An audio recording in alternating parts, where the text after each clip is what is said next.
আলহামদুলিল্লাহ, খুব ভালো পরিবেশ, শান্তিপূর্ণ উপায়ে জনগণ ভোটাধিকার প্রয়োগ করছেন। দীর্ঘদিনের প্রত্যাশিত এই ভোটাধিকার অনেক রক্তের বিনিময়ে আমরা এই ভোটের অধিকার পেয়েছি। জনগণ উৎসবমুখর পরিবেশে অংশগ্রহণ করছে ভোট কেন্দ্রে এবং পরিস্থিতি স্বাভাবিক আছে। সবাই আসতেছে কেন্দ্রে আস্তে আস্তে, যেহেতু একটু সকাল, আর একটু পরে দিন যত বাড়বে ভোটার তত বাড়বে। প্রত্যাশা করছি যে শান্তিপূর্ণ উপায়ে এইভাবেই আজকে ভোটের অধিকার সমাধানভাবে হবে। দীর্ঘ প্রায় 1.5 যুগ পরে ভোট দিলেন, অনুভূতিটা কি?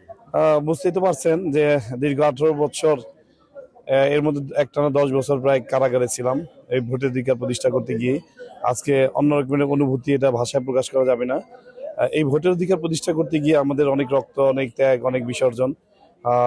উৎসবমুখর পরিবেশই হচ্ছে অন্যরকম একটা অনুভূতি, আনন্দের কথা বলে শেষ করা যাবে না।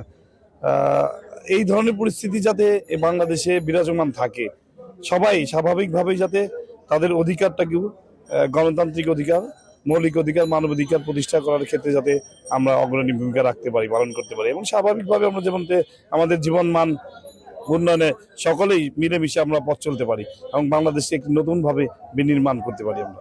হোয়াইট প্লাস প্রো সেনসিটিভ স্কয়ারের মাঠের বাইরেও তো আমরা এভাবে দেশপ্রেম দেখাতে পারি।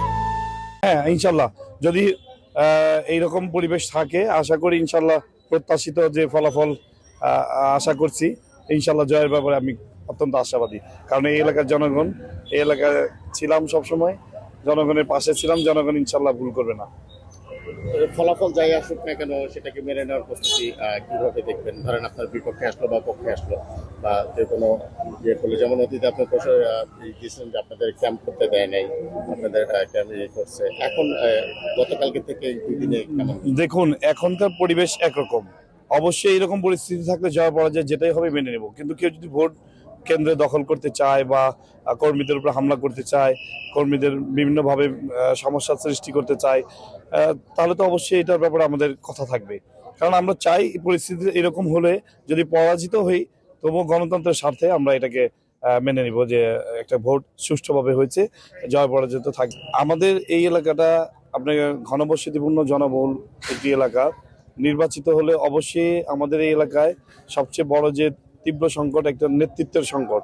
সেই নেতৃত্বের সংকটের কারণে আমরা আমাদের জনগণের যে ভোগান্তি, এটা পুরাতন ঢাকায় নানানবিধ সমস্যা রয়েছে। গ্যাসের সমস্যা, জলাবদ্ধতা, যানজটের সমস্যা, আপনার এখানে নীরব চাঁদাবাজি ঘটে, তারপরে আপনার আরও নানানবিধ সমস্যা।